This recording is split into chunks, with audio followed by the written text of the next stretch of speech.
मैं तुम्हें नहाते हुए नहीं देखना चाहती, इसलिए जा रही हूँ। अन्ना जब उस घर में जाती है जहाँ वो दोनों रुके थे तो वो देखती है नील वहाँ पहले ही पहुँच कपड़े बदल रहा था। अन्ना, तुम तो नदी में नहा रहे थे, इतनी जल्दी यहाँ कैसे आ गए? नील, तुम मुझे कपड़े पहनते हुए देख रही हो। अन्ना, तो क्या हुआ, हम रिलेशन में हैं तो मैं तुम्हें देख सकती हूँ। नील, अच्छा ये बात है, तब तो मैं भी तुम्हें देख सकता हूँ। अन्ना, नहीं, बिल्कुल नहीं। नील मन में कहता है, मैं क्या करूँ, कुछ समझ नहीं आ रहा है, ये तो मुझे छूने भी नहीं देती। यहाँ मैं इसे जिस मकसद से लाया हूँ, क्या मैं उसे पूरा कर पाऊँगा? अगर ऐसा ही चलता रहा तो लगता नहीं है मैं कर पाऊँगा।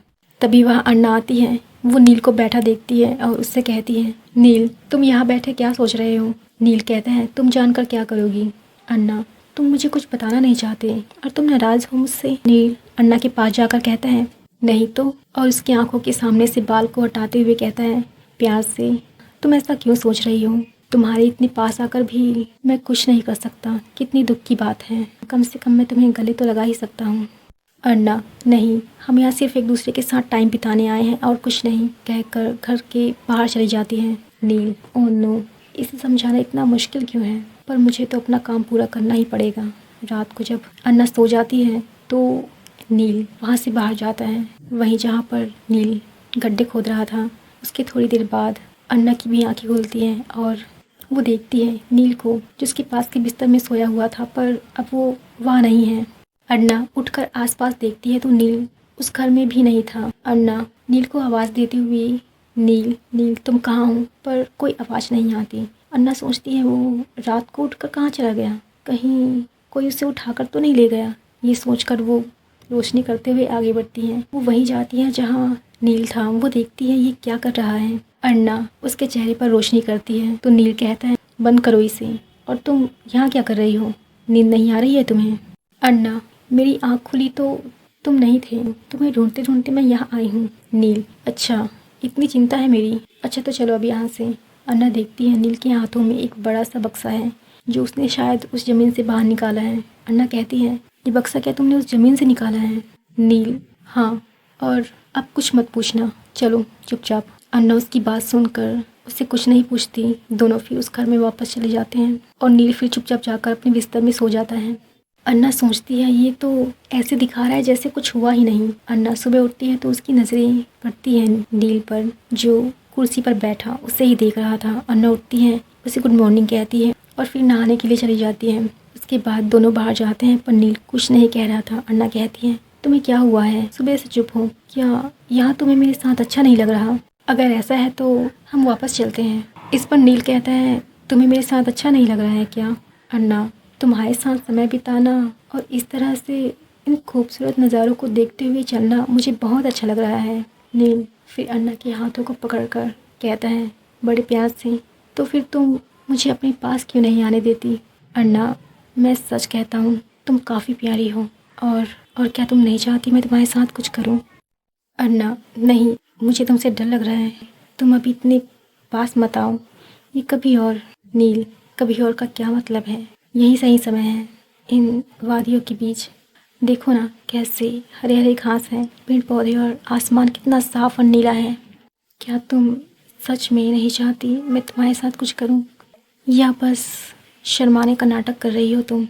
ये कहते हुए नील अन्ना के बहुत पास चला जाता है और जो अन्ना ने अपना चेहरा दूसरी ओर कर रखा था, और नील अन्ना के चेहरे को अपने हाथों से पकड़कर अपने चेहरे के पास लाता है। इससे अन्ना की धड़कनें इतनी बढ़ गई थी कि उसे समझ नहीं आ रहा था कि वो क्या करे। फिर उसके दिमाग में चलता है कि अगर किस किया तो ये उससे आगे भी बढ़ जाएगा। ये सोचते हुए अन्ना नील को अपने से दूर हटाती है। नील, क्या हुआ, पास आओ ना अन्ना, इस तरह डरो मत, मैं कुछ नहीं करूँगा। अन्ना नहीं नहीं कहकर दूर हटने लगती है नील से। दूर होते होते अन्ना के कदम तेज हो रहे थे और साथ ही नील के भी। अन्ना फिर पेड़ों के पीछे छिपती है लेकिन नील उसे ढूंढ लेता है और उसका हाथ पकड़कर उससे अपनी ओर खींचता है और कहता है, कम से कम मुझे तुम्हारे गले को किस तो करने दो। नील जब अन्ना के गले को किस करता है तो वो उसे काटने लगता है। अन्ना, बस बहुत हो गया, कहकर आगे जाने लगती है, पर नील उसका पीछा करने लगता है और कहता है, मुझे जो चाहिए वो मैं लेकर रहूँगा। अन्ना, ये क्या कह रहा है? फिर नील अन्ना की तरफ तेज़ी से आता है अन्ना उसे देखकर भागने लगती है। नील भी अन्ना के पीछे भागता है। भागते भागते वो दोनों पास ही घने जंगल में पहुंच जाते हैं। वहाँ वैसे भी कोई नहीं था, तो अन्ना को काफ़ी डर लग रहा था कि मेरे साथ क्या करना चाहता है। नील फिर से उसे पकड़ लेता है और कहता है, बस मुझे ये दे दो। अन्ना डरी हुई हालत में कहती है, छोड़ो मुझे, और उसके हाथ को छुड़ाकर भागने लगती है, पर नीचे गिर जाती है। इस पर नील अन्ना के ऊपर बैठ जाता है। अन्ना रोते हुए कहती है, तो तुम धोखे से मेरे साथ ये सब करने के लिए मुझे यहाँ लाए हो, हटो मेरे ऊपर से। नील कहता है, क्या करने की, तुम कहना क्या चाहती हो? अन्ना, तुम मेरे साथ। नील, तो तुम सोच रही हो मैं तुम्हारे साथ वो करना चाहता हूँ? अच्छा, वो जो एक कपल के बीच में होता है। नील जोर से कहता है, क्या तुम वो सब सोच रही हो? नहीं, तुम चाहती हो मैं ये सब करूँ तुम्हारे साथ? अन्ना, क्या बकवास कर रहे हो तुम? नील इस पर मुस्कुराता है और कहता है, तो तुम्हें ये लगा, मैं तो ये सोच रहा हूँ कि मुझे बक्सा मिल गया है, तो मुझे सिर्फ अब इसकी चाबी चाहिए, और वो चाबी तुम्हारी ये लॉकेट है, और वो चाबी तुम्हारी लॉकेट है जो तुम मुझे दे नहीं रही हो। अन्ना, चाबी? तो तुम इस लॉकेट की बात कर रहे हो? अच्छा, तो मेरे पूछने पर तुमने हाँ क्यों कहा? अन्ना, मैं तुम्हें बताना तो नहीं चाहती, पर तुम्हें अपने ऊपर कुछ ज़्यादा ही भरोसा करते हो कि तुम किसी को भी फंसा सकते हो। मैंने अपने आसपास देखा और उन्हें देखकर लगा मेरे साथ भी कोई होना चाहिए। अगर तुम्हारे सिवा कोई और भी मुझे पूछता तो शायद मैं उसे भी हाँ कह देती। तो तुमने ये सब सिर्फ इस लॉकेट के लिए किया, तो क्या तुम्हें इस बात से कोई फर्क नहीं पड़ता कि मैं अंदर से कैसी हूँ? इस पर नील कहता है हंसकर, ओ अंधेरे में जीने वाली लड़की, उजाले में आ जा। दिन में सपने ना देख तू, क्योंकि वो पूरे नहीं होते। शक्ल देखी है अपनी, कितनी मासूम हो तुम। तुम्हें तो कोई भी बेवकूफ़ बना दे, बस इसी का फ़ायदा उठाया मैंने। तुम ज़्यादा खूबसूरत तो नहीं, लेकिन बहुत मासूम हो। सच में तुम बहुत मासूम हो। तुम्हारे साथ रहता हूँ तो लगता है जैसे सब ठीक है। अन्ना सोचती है, अब ये कैसी बातें कर रहा है नील। फिर कहता है, तुम बहुत खास हो मेरे लिए, तुम्हारी आंखें कुछ तो कह रही है मुझे। अन्ना कहती है, तुम लड़के आखिर ऐसी बातें क्यों करते हो? नील कहता है, ताकि तुम जैसी लड़कियां फंस जाए, और देखो तुम फंस गई। नील बड़े ही प्यार से अन्ना से कहता है, मेरे पास आओ अन्ना, क्या तुम्हें मुझ पर भरोसा नहीं? अन्ना, दूर हटो मुझसे। नील, ये चाहिए मुझे, ये दे भी दो अन्ना। अन्ना नील से दूर भागने लगती है। नील, ओ मेरी प्रिंसेस, कहाँ जाओगी? कहता है। वो अन्ना को पकड़कर उसके गले से वो लॉकेट छीनने लगता है। नील कहता है, ये देखो, मैं धागे को काटने के लिए कुछ लाया हूँ। जैसे ही नील धागा काटता है, वो अन्ना से दूर जाकर गिरता है। नील हैरानी से, ये क्या था? अभी क्या हुआ? वो धागा कटा क्यों नहीं? और मैं यहाँ जैसे किसी ने मुझे ज़ोर से धक्का दिया हो।